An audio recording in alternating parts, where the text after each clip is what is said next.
Students, welcome to your chemistry classroom. प्यारे बच्चों, आज हम एक और टाइप के न्यूमेरिकल सीखेंगे, एक नया कंसेप्ट सीखेंगे and that is mass percentage and numericals based upon percentage composition. Okay, तो व्हाट इज परसेंटेज कॉम्पोजिशन? इस साइन को आप अच्छे से पहचानते हो। परसेंटेज मीन्स पार्ट्स पर 100 पार्ट्स के अंदर कोई अमाउंट कितना प्रेजेंट है। सबसे बेस्ट आप लोग अपने मार्क्स की परसेंटेज निकालते हो, है ना। लेट इट बी कि आपके total marks, maximum marks they are 500। आपके 500 में से आए 400 मार्क्स। ओके, तो अब इसको हमें यह देखना है कि कितनी परसेंटेज है। तो आप क्या करोगे? Multiplied by 100। मतलब 500 में अगर 400 है तो 100 में कितने होंगे? तो आप इसको कैलकुलेट कर सकते हैं। This is 80%। ठीक है, 5 8 जा 40। तो इस तरीके से ये तो हम सिंपल बात कर रहे हैं what is the meaning of percentage. जिस वक्त हम मॉलिक्यूल्स कंपाउंड्स के साथ डील करेंगे तो वहां पे what is the meaning of percentage composition, तो उसको हम रिप्रेजेंट करते हैं in terms of mass. And what is mass percentage? It is the mass of each element expressed as percentage of total mass. Okay. जो भी compound का total mass होगा उसमें उस पर्टिकुलर एलिमेंट ए, बी और सी उसका कितना पार्ट प्रेजेंट है मल्टीप्लाइड बाय 100। लेकिन एक चीज जो बहुत इंपॉर्टेंट है कि ये जो टोटल मास हम लेंगे ये कंपाउंड कितना होगा? इट शुड बी 1 मोल। तो मास of an element in 1 mole of compound divided by molar mass of compound multiplied by 100। ठीक है, तो एक छोटा सा एग्जांपल लेते हैं कि हम किस तरीके से मास परसेंटेज निकालते हैं, कैसे पता चलता है इस पर्टिकुलर कंपाउंड में कौन सी चीज कितनी प्रेजेंट है। देखिए जरा, for example let it be benzene C6H6। ठीक है, नाउ C6H6 दिस इज 1 मोल और इसका 12 6 72 plus 6 78 gram is molecular mass और मोलर मास। ओके, इसके अंदर दो कंपोनेंट्स हैं। It is having 2 components, one is carbon and another is hydrogen. मुझे निकालना है कि इस पर्टिकुलर कंपाउंड के अंदर कार्बन की कितनी परसेंटेज है और हाइड्रोजन की कितनी परसेंटेज है। फॉर्मूला आपके सामने, तो देखें मास परसेंटेज किसके बराबर होगा? मास of an element in 1 mole, this is 1 मोल। 1 मोल के अंदर कार्बन का मास कितना है? तो it will B mass of carbon in 1 mole benzene divided by molar mass of benzene. तो कितना है? 12 6 72, तो इट वाज 72 ग्राम्स 1 मोल के अंदर and it will B divided by 78। Similarly, in case of hydrogen, mass percentage, it will be equal to mass of hydrogen in 1 mole benzene divided by molar mass of benzene. So it will be 6 grams, only 6 hydrogens. So it will be given by 6 divided by 78. Let it be solved. अब क्योंकि हमें percentage निकालनी है तो ये रहा formula, it will B multiplied by 100। Similarly यहां पे परसेंटेज निकालनी है, it will also be multiplied by 100।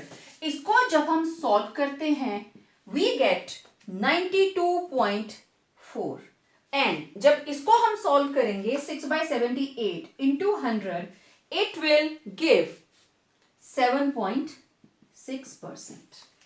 तो इस तरीके से आप किसी भी एलिमेंट की परसेंटेज कॉम्पोजिशन निकाल सकते हैं। 1 मोल के अंदर वो एलिमेंट कितना प्रेजेंट है उसको उसके मोलर मास से डिवाइड कर दीजिए मल्टीप्लाइड बाय 100।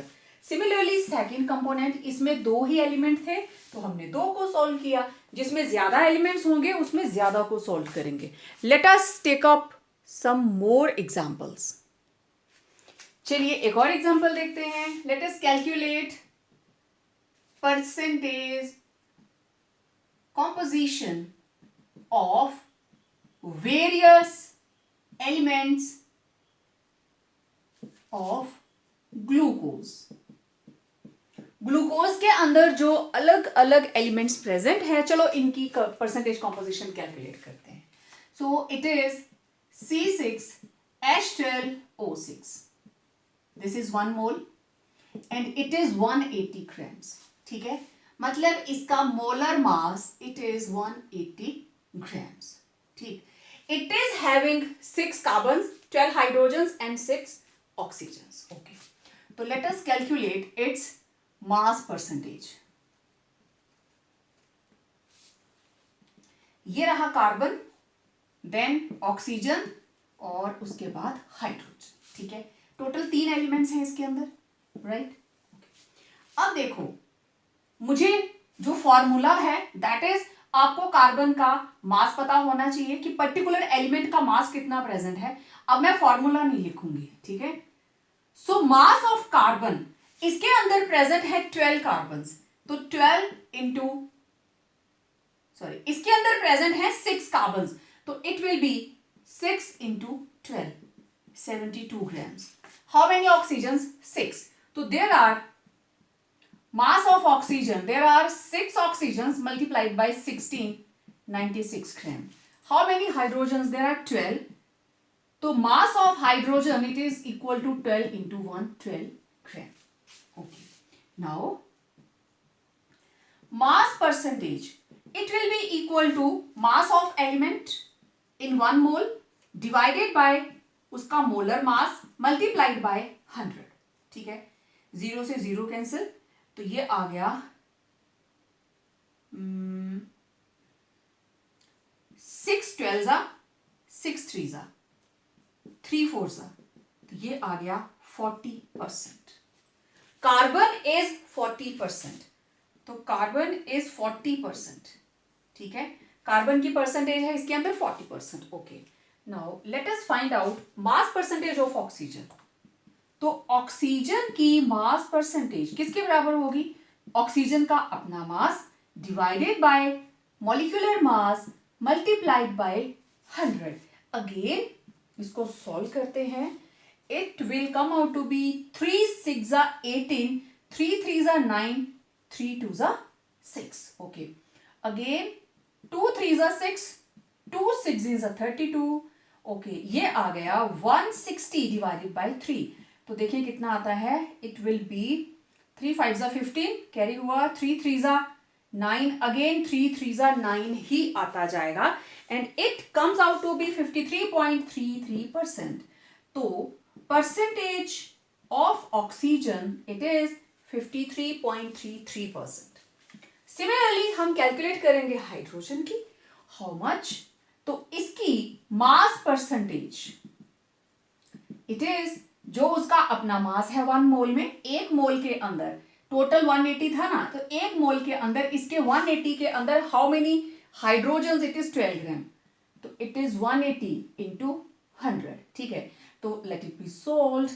ये आ गया 6 2 12, 6 3 18, 0 से 0 कैंसिल, तो ये आ गया 20/3, 3 6 18, 20 हो गया, फिर 6 6 6 सबका जाएगा, तो हम इसको लिख देंगे 6.67%। तो this is percentage of hydrogen.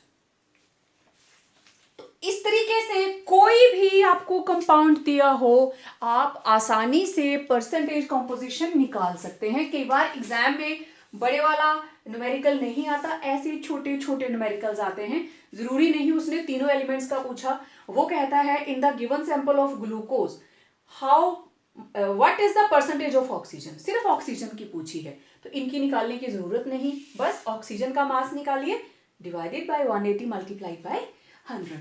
एक एग्जांपल और पिक करते हैं। Okay, now let us calculate percentage composition of each component in copper sulfate CuSO4.5H2O। इसमें हर कंपोनेंट की परसेंटेज कंपोजिशन हमें कैलकुलेट करनी है। तरीका वही, पहले इसको 1 मोल को लिख लेते हैं, CuSO4.5H2O, दिस इज 1 मोल। क्योंकि परसेंटेज कॉम्पोजिशन में हम क्या करते हैं, परसेंटेज कॉम्पोजिशन इसके अंदर जब हम मास परसेंटेज निकालते हैं, it is equal to mass of an element, जिसका भी आपको पता करना है, इन 1 मोल ऑफ सब्सटेंस या कंपाउंड। पूरे कंपाउंड का 1 मोल ये रहा, divided by its molar mass multiplied by 100। तो 1 मोल को ही लेना है, ठीक है, ओके। अब कॉपर सल्फेट का मॉलिक्यूलर फॉर्मूला निकाल लिया हमने, अब इसका मोलर मास निकालेंगे, ठीक है। आप लोग कैलकुलेट करना, copper is 63.5, next is sulphur 32, plus oxygen 4 हैं, 4 × 16 प्लस 5 वाटर मॉलिक्यूल्स, 5 × H2O का कितना होता है 80, ठीक है। तो आप इसको सॉल्व कीजिए, it will be 63.5 plus 32 plus 64 plus 90, ठीक है। It will come out to be 63.5, 4 plus 2 6, this is 96 plus 90, it will be 186, ठीक है। It will come out to be 186, इनको ऐड करें, 186 के अंदर ऐड हुआ 63.5, it will B 594, it is 249.5, ठीक है। आप लोग भी सॉल्व कर लेना, हो सकता है मैंने गलत किया हो, तो मेरे हिसाब से आ रहा है 249.5 grams. This is mass of 1 mole of copper sulphate, okay.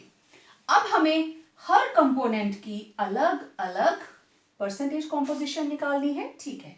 Let's find out now mass percentage of, कौन कौन है इसमें, एक है कॉपर, फिर है सल्फर, सल्फर के बाद बाकी क्या बचा, हाइड्रोजन एंड ऑक्सीजन, ओके। तो ये रही ऑक्सीजन और ये रही हाइड्रोजन, ठीक है, यही 4 कंपोनेंट, ओके।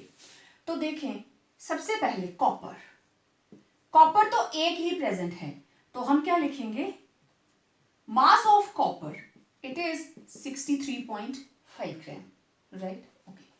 तो इसके अंदर molar mass of compound that was 249.5, तो मास परसेंटेज किसके बराबर, जो एलिमेंट का मास है 1 मोल के अंदर, divided by molar mass multiplied by 100, एक डेसिमल से कैंसल, तो it was 635 divided by 2495 multiplied by 100, और जब इसको सॉल्व करेंगे वी विल गेट 25.45,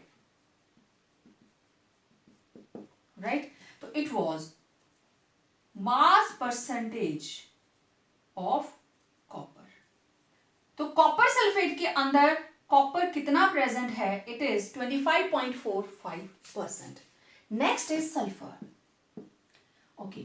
सल्फर का मास ऑफ सल्फर इसमें कितना प्रेजेंट है, एक ही सल्फर है ना, तो इट इज 32 ग्राम, ओके। तो हमारे पास molar mass of compound it was 249.5 gram, तो mass percentage of sulphur it will be 32 divided by 249.5 multiplied by 100, और जब इसको सॉल्व करेंगे सल्फर को it will come out to be 12.82%, ठीक है। मेरी कैलकुलेशन गलत हो सकती है बट आपने इसको सॉल्व जरूर करना। Next is oxygen, okay.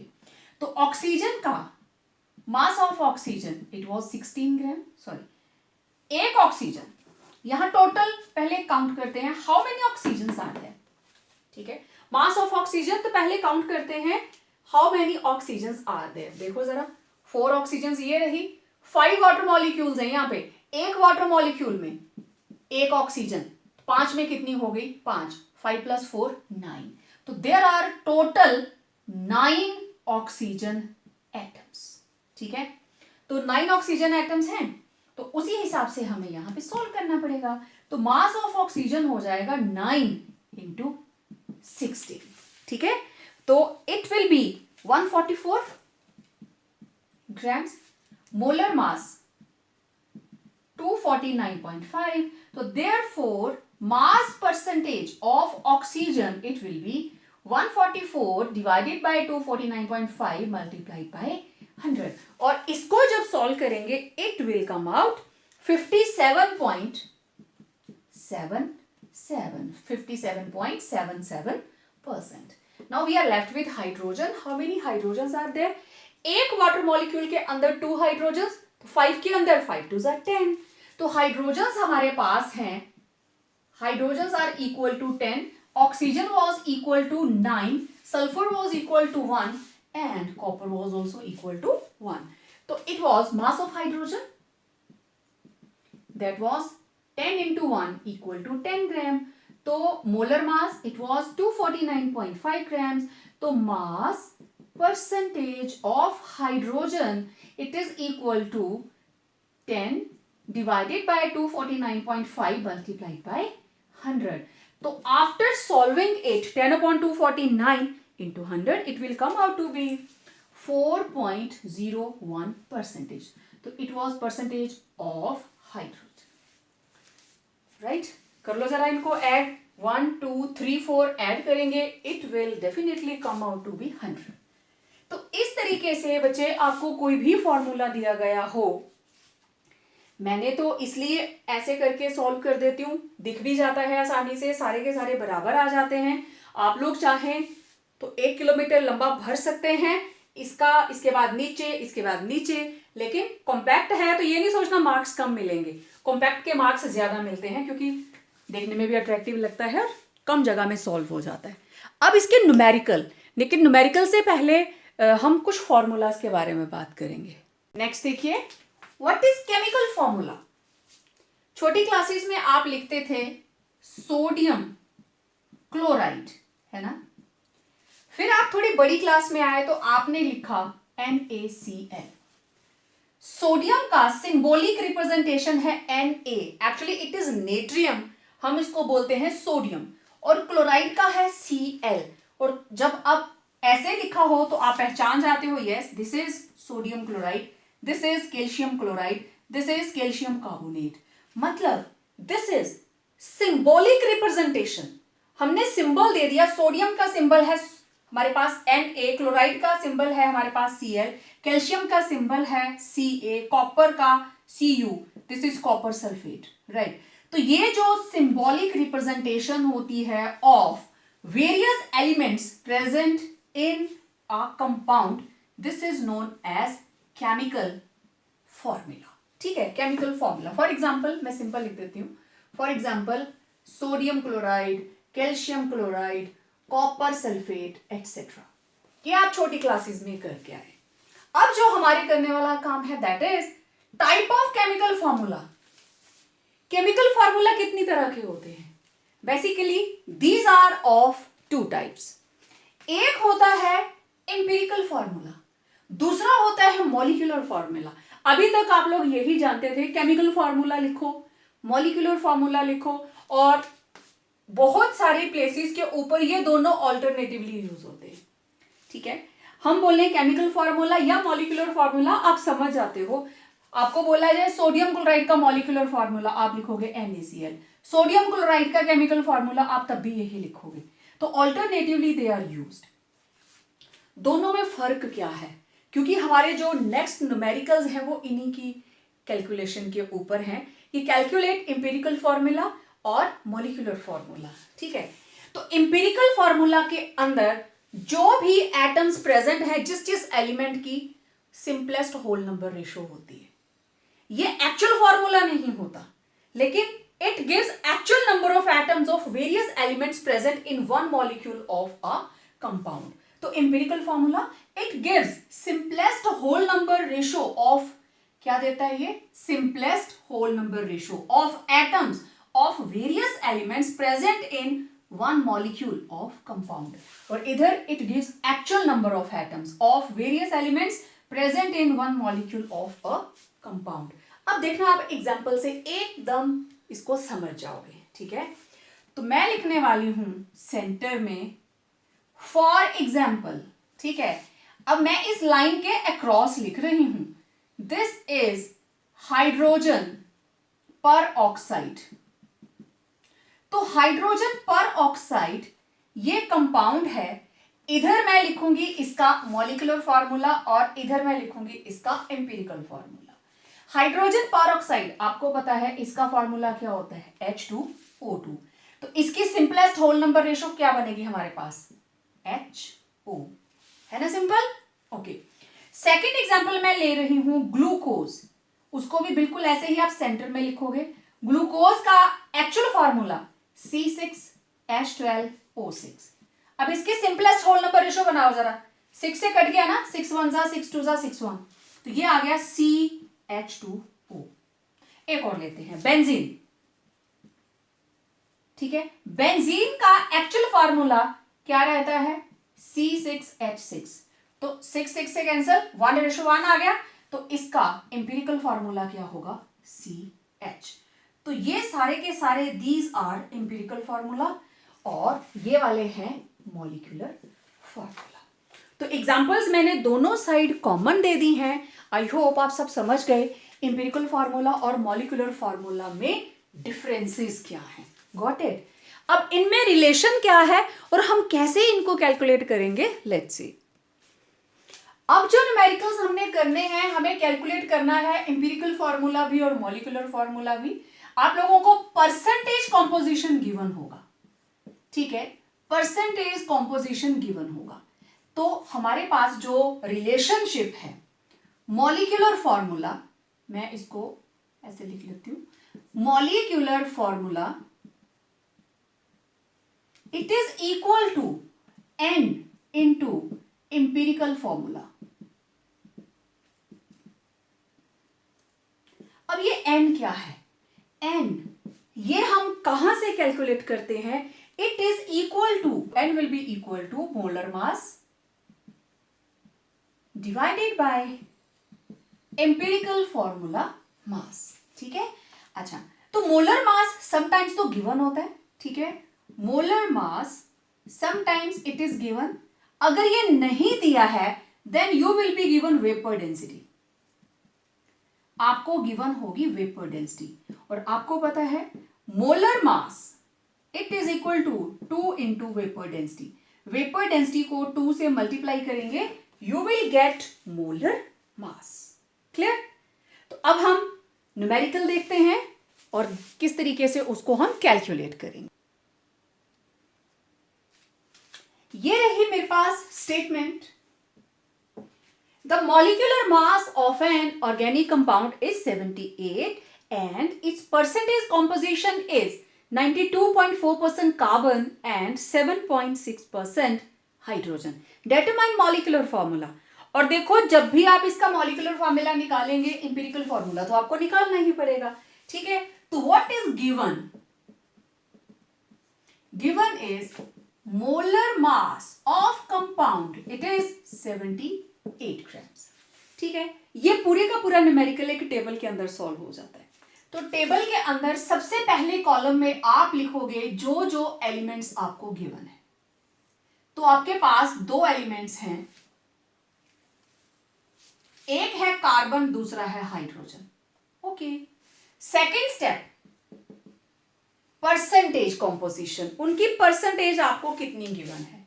Well, carbon की परसेंटेज है 92.4% और हाइड्रोजन की है 7.6%। Next step atomic mass of elements, जो एलिमेंट्स इसमें प्रेजेंट है उनका atomic mass, this is 12, this is 1। Carbon का होता है 12 और हाइड्रोजन का होगा 1। ओके, नेक्स्ट आया हमारे पास नंबर ऑफ मोल्स। कैसे कैलकुलेट करेंगे, गिवन मास अपॉन एटॉमिक मास। ठीक है, ये मास परसेंटेज है ना, तो इट विल बी, चलो वहां ऊपर लिखा है ना परसेंटेज, इसको बेशक ना लगाओ, तो it will be given mass upon atomic मास। ठीक है, ये सिर्फ आपको समझाने के लिए लिखा मैंने। तो ये आया 92.4 डिवाइडेड बाय 12, 7.6 डिवाइडेड बाय 1। ठीक है, तो नंबर ऑफ मोल्स आपको अच्छे से पता है, आप कैसे कैलकुलेट करते हो। ओके, इसको 12 से डिवाइड करेंगे, इसको 1 से, तो it will come out to be 7.6। तो ये भी 12 7 84, it will also come out in the same range. This is 7.7. Okay, अब अगला स्टेप, अब हमें निकालनी है एटॉमिक रेशो. एटॉमिक रेशो निकालने के लिए आप क्या करोगे, इन वैल्यूज में से जो सबसे स्मॉलेस्ट है, स्मॉलेस्ट वैल्यू से सबको डिवाइड कर दो. 7.6 स्मॉलेस्ट है, तो 7.7 डिवाइडेड बाय 7.6, 7.6 डिवाइडेड बाय 7.6, ये आया 1 और ये भी कितना आया 1. ठीक है, अब ये तो बाय चांस ही 1 आ रहा है. तो ये थी एटॉमिक रेशो. तो इसकी सिंपलेस्ट होल नंबर रेशो भी तो सेम रही. होल नंबर रेशो कितनी आई 1 1. तो empirical formula it is CH, C भी एक, H भी एक. Next step, empirical formula mass कितना होगा, 12 इंटू 1 इक्वल टू 12 प्लस 1, क्योंकि एक ही कार्बन एक ही हाइड्रोजन, इट विल बी 13. ठीक है, एम्पिरिकल फॉर्मूला मास आ गया 13 ग्राम. तो n किसके बराबर है, ये रहेगा हमारे पास molar mass divided by empirical formula mass. Okay, तो ये आया मेरे पास मोलर मास कितना है 78 ग्राम. ये ऑलरेडी गिवन था आपको. ठीक है, तो it was 78 divided by 13 empirical formula mass. 78 divided by 13 and that is empirical formula मास. तो 13 6 78, तो n की वैल्यू आ गई 6. Next, molecular formula it is equal to n into empirical formula. n आया 6, अंदर क्या है CH, क्या फॉर्मूला बना C6H6. बस इतना सा काम. बहुत इंटरेस्टिंग और मजेदार न्यूमेरिकल्स होते हैं. टेबल बन गया, पहले कॉलम में एलिमेंट, फिर उनकी परसेंटेज, उसी एलिमेंट का एटॉमिक मास, फिर आप नंबर ऑफ मोल्स निकालोगे, फिर आप जो सबसे कम नंबर ऑफ मोल्स होंगे उससे सबको डिवाइड कर दो, that will give atomic ratio. फिर आप देखेंगे अगर ये 1.5 है तो उसको हम डबल कर देंगे, वो आगे किसी न्यूमेरिकल में आ जाएगा. तो आपको इसको ultimately simplest whole number ratio में कन्वर्ट करना है. तो कार्बन भी 1 आया, हाइड्रोजन भी 1 आया, तो एम्पिरिकल फॉर्मूला क्या बना CH. फिर आपने एम्पिरिकल फॉर्मूला का मास निकाल लिया, वहां से आपने n निकाला and you calculated molecular formula. देखिए एक और numerical, N organic compound on analysis gave following composition. तो मैं लिख लेती हूं एलिमेंट्स. ठीक है, कॉम्पोजिशंस यहां आने लगा. कॉम्पोजिशन का मतलब कार्बन, सेकंड कॉलम में हम क्या लिखते हैं परसेंटेज. तो ये रहा कार्बन, कार्बन इज 57.8, मैंने परसेंटेज ऊपर लिख दिया. Okay, next is hydrogen. Okay, hydrogen is 3.6% और वो कह रहा है rest is oxygen, rest is oxygen. तो दिस इज ऑक्सीजन, मतलब जो परसेंटेज बाकी बची वो हमारे पास ऑक्सीजन है. तो वो किस तरीके से कैलकुलेट होगी, it will B 100 minus 57.8 plus 3.6. तो 57.8 और 3.6 को ऐड करें, उसको 100 में से माइनस करें, then we will get 38.6. Oxygen it will come out to be 38.6. तो ये मैं ऐसे ब्रैकेट में लिखती हूं, ये लिखी हमारे पास ऑक्सीजन की परसेंटेज. ठीक है, ओके. नेक्स्ट क्या बोल रहा है वो, the vapour density of compound is 83. Okay, calculate molecular formula. तो ये टेबल तो हमें बनाना ही पड़ेगा. ठीक है, तो टेबल के फर्स्ट उसमें हम लिखते हैं एलिमेंट, तीनों आ गए. सेकंड आती है परसेंटेज, 2 आपको गिवन थी, तीसरी आपने दोनों को ऐड किया, 100 में से माइनस किया, राइट. तो ये आया 38.6%. ओके, अब देखते हैं इसके बाकी के जो स्टेप्स हैं. नेक्स्ट कॉलम के अंदर आप लिखते हो एटॉमिक मास. ओके, तो ये है carbon, carbon is 12, hydrogen it is 1, oxygen is 16. Next column के अंदर आते हैं number of moles, given mass upon atomic mass. तो it will be 57.8 upon 12, 3.6 upon 1, 38.6 upon 16। तो इसको सॉल्व करेंगे तो it will come out to be 3.6। 57.8 को 12 से डिवाइड करेंगे, it will come out to be 4.82। 12 4 जा 48, तो it will B 4.82 and it will B 2.41। 16 से आप डिवाइड करेंगे 38.6 को, तो it will B 2.41। Next step हमारे पास क्या होता है? Yes, it is atomic ratio. Atomic ratio में जो सबसे छोटी वैल्यू होगी उससे आपको सबके साथ डिवाइड करना है। तो यहां पे सबसे कम नंबर ऑफ मोल्स किसके हैं? ऑक्सीजन के। तो ये रहा 4.82 डिवाइडेड बाय 2.41, 3.6 मतलब 3.60 डिवाइडेड बाय 2.41, और ये रहा 2.41 डिवाइडेड बाय 2.41। ये आया 1, ये आया 2, और आप इसको सॉल्व करके देखें, it will come out to be 1.5। Clear? Okay, अब ये तो हो गया। अब मुझे सिंपलेस्ट होल नंबर रेशो चाहिए। What will be its simplest whole number ratio? देखिए, ये है 2, ये है 1.5, ये है 1, लेकिन हम 1.5 नहीं ले सकते। मुझे इसको नियर बाय राउंड ऑफ करना है, तो उसको करने का तरीका, मैं इसमें 0.5 ऐड नहीं कर सकती। जो भी हमें अप्लाई करना है तीनों पे अप्लाई करना पड़ेगा। तो हम क्या करेंगे, इन सभी को मल्टीप्लाइड बाय 2। तो ये हो जाएगा 4, ये हो जाएगा 3, ये हो जाएगा 2। मान लीजिए कोई वैल्यू होती 1.2, तो आप क्या करते? आप इसको 5 से मल्टीप्लाई करते। अगर है 1.3 तो आप इसको 3 से मल्टीप्लाई करते। अगर है 1.25 तो आप इसको 4 से मल्टीप्लाई करते, नियरेस्ट नॉन जीरो तक पहुंचाने के लिए। लेकिन सिर्फ इसी चीज को नहीं करेंगे, सभी को करना पड़ेगा। ओके, क्योंकि कॉम्पोजिशन उसी तरह से वेरी करेगी। तो ये हमारे पास कॉम्पोजिशन आ गई 4, 3 एंड 2। इसको डबल किया, सभी को मल्टीप्लाइड बाय 2 किया ना, ये हो गया 3, ये हो गया 2, और ये कितना हो गया? 4। तो मेरे पास इंपिरिकल फॉर्मूला क्या बना? CHO। How many carbons? 4। How many hydrogens? 3। How many oxygens? 2। तो next step, empirical formula mass कितना होगा? 12 into 4 plus 3 into 1 plus 16 into 2। तो it will be 48 plus 16 two ज़ा 32 प्लस 3 5, ये आया 3, 83। Empirical formula mass is 83 gram. अब मुझे चाहिए मोलर मास, है ना? तो we are given vapour density. Vapour density it is 83 gram.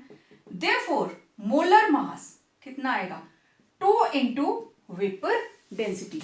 Vapour density को 2 से मल्टीप्लाई करेंगे, you will get molar mass. Okay, तो ये आया molar mass, it is equal to 2 into 83।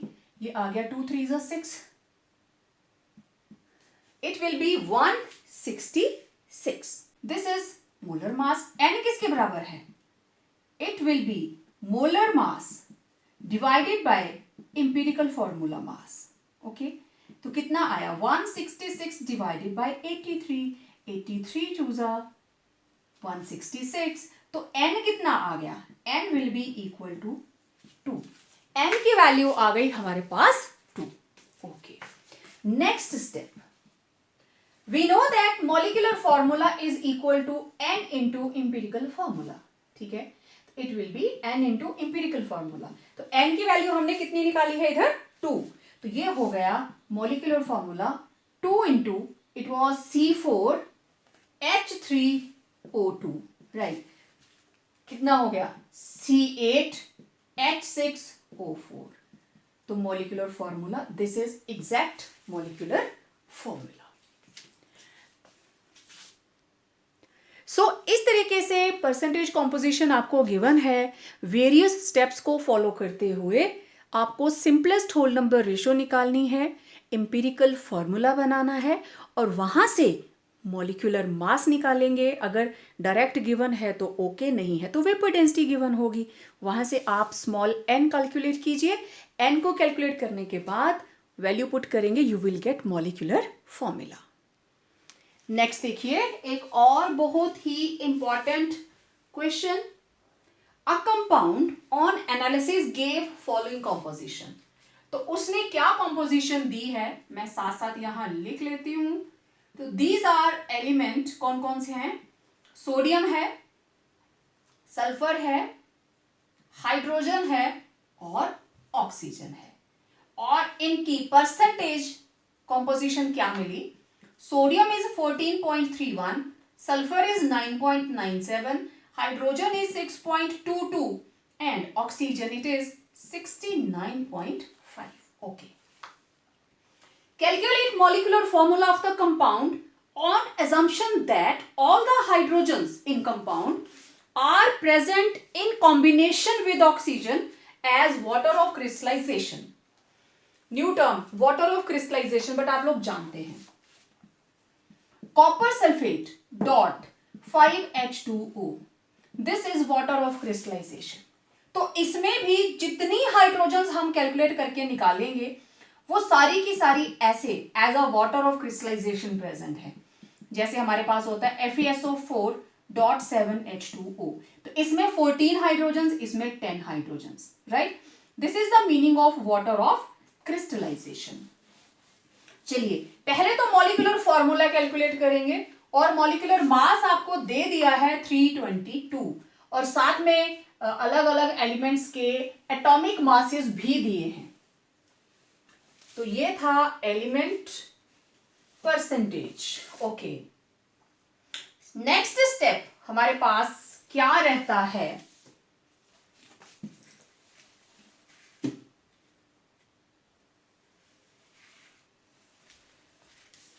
Next step देखिए, atomic mass, sodium 23, sulphur 32, hydrogen 1, oxygen 16। Next number of moles, given mass upon atomic mass, 14.31 divided by 23, 9.97 divided by 32, 6.22 divided by 1, 69.5 divided by 16। तो इनके number of moles calculate किए तो it will B 6.22। 14.31 को calculate करेंगे, it will come out to be 0.62। 9.97 को divide करेंगे 32 के साथ, it will come out to be 0.31। 69.5 को डिवाइड करेंगे 16 से, it will be 4.34। Next step, atomic ratio. जो वैल्यू सबसे स्मॉल, इट इज 0.31, ठीक है, तो it will be 0.62 upon 0.31, 0.31 upon 0.31, 6.22 divided by 0.31 and 4.34 divided by 0.31। अब इनको सॉल्व कीजिए, इट विल बी 2, देखो डेसिमल से डेसिमल कैंसिल, 31 2 जा 62। नेक्स्ट 0 से 0 कैंसिल, इट विल बी 1। अब देखो ऊपर डेसिमल हटाया, डेसिमल हटाया, ये आ गया 622 divided by 31, it will B 20, right. और इधर भी decimal decimal cancel, 434 divided by 31, तो it will B 1, 31 4, it will B 14। तो एटॉमिक रेशो आ गई 2 1 20 14। मतलब कहने का अब जो सिंपलेस्ट होल नंबर रेशो भी आने वाली है वो भी हमारे पास यही रही, सिंपलेस्ट होल नंबर रेशो। तो ये रेशो रही हमारे पास 2 1 20 14। ठीक हो गया, ओके। इसका मतलब एम्पिरिकल फॉर्मूला मेरे पास क्या बना, Na2 सल्फर 1, हाइड्रोजन 20, ऑक्सीजन 14। ये रहा empirical formula. Okay, let us calculate empirical formula मास। 2 into 23 plus 32, 20 into 1 plus 16 into 14। आप कैलकुलेट कीजिए, इट विल बी 322।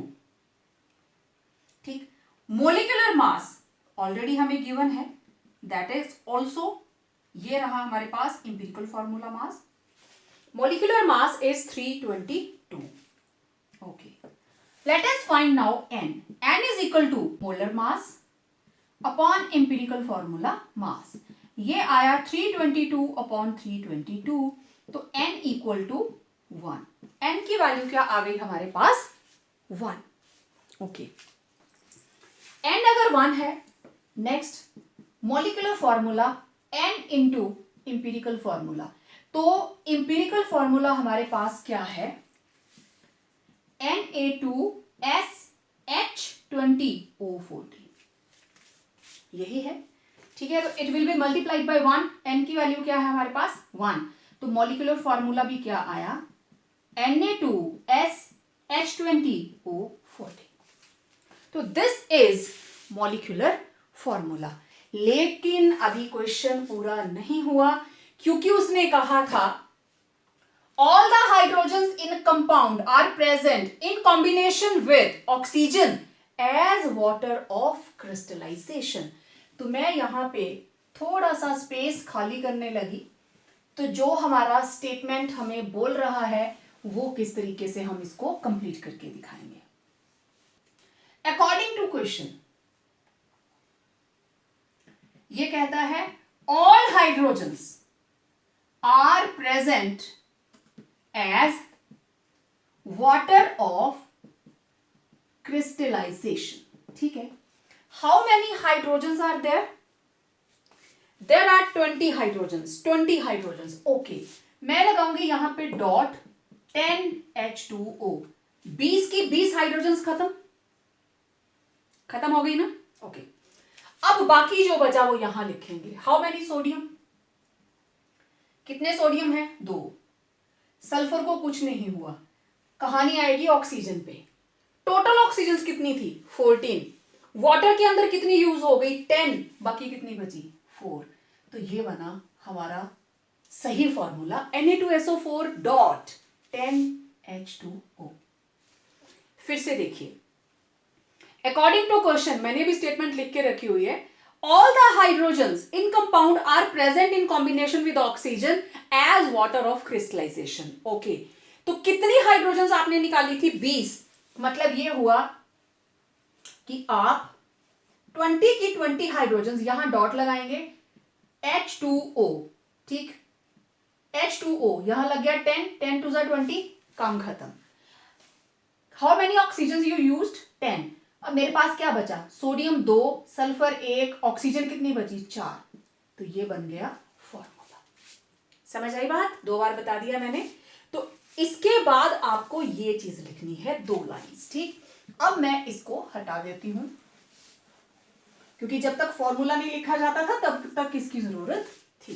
तो आफ्टर दैट आपको ये लिखना है। So this is the required solution of numerical.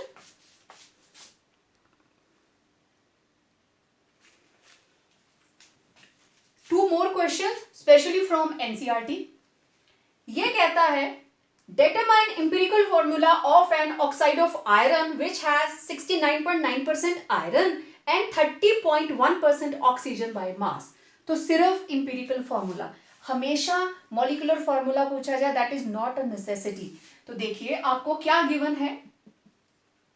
Elements. Element कौन कौन से हैं? पहला है आयरन और दूसरा है oxygen. Second step, percentage. Iron कितना है? 69.9। ऑक्सीजन कितना है? 30.1। Okay, next is atomic mass. ठीक है, next is atomic mass. Iron का होता है 56, ऑक्सीजन का होता है 16। नेक्स्ट हम निकालते हैं number of moles, given mass upon atomic mass. 69.9 divided by 56, 30.1 divided by 16। तो 69.9 को 56 से डिवाइड करेंगे, we will get 1.25, it will be 1.25 and 30.1 को 16 से डिवाइड करेंगे, then we will get 1.88, it will be 1.88. okay, now these are number of moles. Next step is atomic ratio. तो atomic ratio के लिए जो lowest number of moles है उससे सबको डिवाइड कर दो, 1.25 डिवाइडेड बाय 1.25, 1.88 डिवाइडेड बाय 1.25, ठीक है। तो जिस वक्त डिवाइड करेंगे इट विल बी 1 और 1.88 को 1.25 से डिवाइड करेंगे, it will come out to be 1.5। Decimal से डेसिमल कैंसिल, डेसिमल से डेसिमल कैंसिल, 188 को 125 से आप डिवाइड करेंगे, यू विल गेट 1.5। अब हमारे पास सिंपलेस्ट होल नंबर रेशियो चाहिए। Now we require simplest whole number ratio. अब आपको याद आया किस तरीके से मैं इसको नेक्स्ट लेवल पे ले जा सकती हूं, जो हमारे पास राउंड ऑफ होके आए कि यह फ्रैक्शन में ना रहे। तो इसको राउंड ऑफ करेंगे हम, मल्टीप्लाइड बाय 2 बोथ, ये आ गया 2, ये आ गया 3। चलो भाई, एम्पिरिकल फॉर्मूला, आयरन कितने आए 2, ऑक्सीजन कितनी आई 3, क्वेश्चन खत्म है ना। सिंपल, बस ध्यान रखना है अगर यहां फ्रैक्शन में आता है तो आपको उस फ्रैक्शन को हटाना है, नियरेस्ट राउंड ऑफ करके आपको डेसिमल हटाकर उसको होल नंबर के अंदर कन्वर्ट करना है। अब देखते हैं सेकंड न्यूमेरिकल।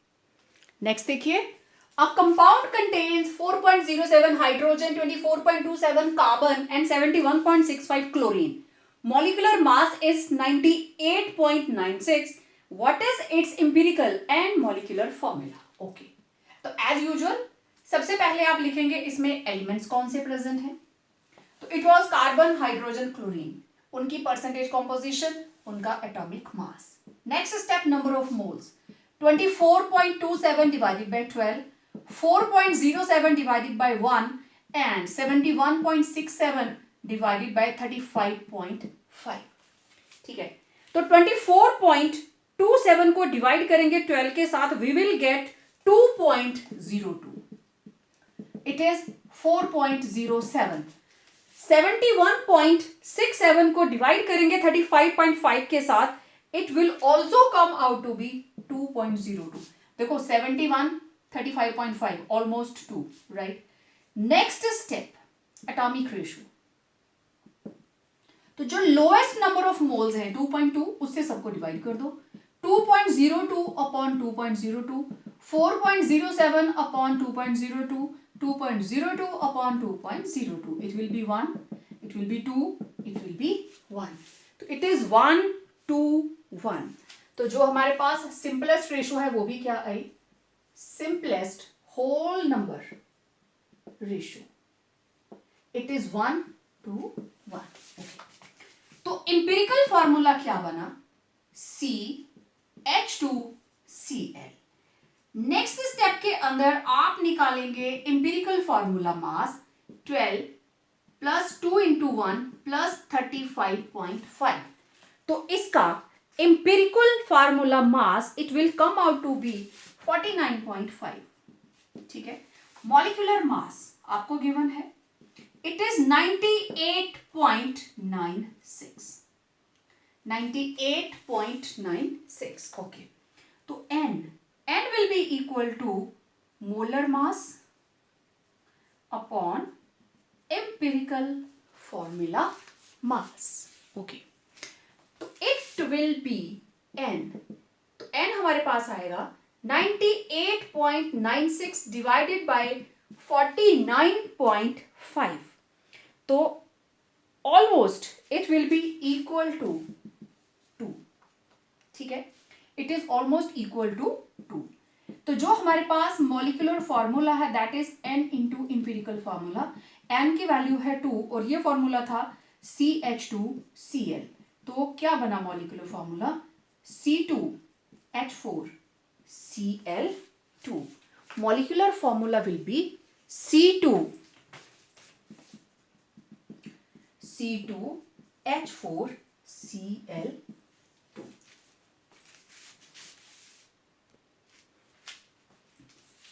तो इस तरीके से आपको कोई भी कंपोजिशन दी हो, आप आसानी से कैलकुलेट कर सकते हैं उसका empirical formula and molecular formula.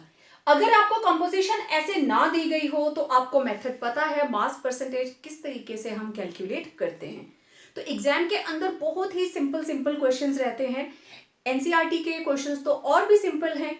तो काफी सारी प्रैक्टिस हम लोगों ने आज के वीडियो में की। आप लोगों ने साथ साथ इसको नोट करना है, अच्छे से प्रैक्टिस करनी है, और जो आपको समझ में ना आए do right in comment section, और जिसके पास मेरा व्हाट्सएप नंबर है आप मुझे रिटर्न कीजिए, मैं आपको सॉल्व करके रिटर्न कर दूंगी। ठीक है, सो मिलते हैं बहुत जल्द एक नई वीडियो के साथ, सीखेंगे कुछ और अच्छी बातें, अच्छे numericals. Till then stay home, stay safe, and yes, revise these numericals.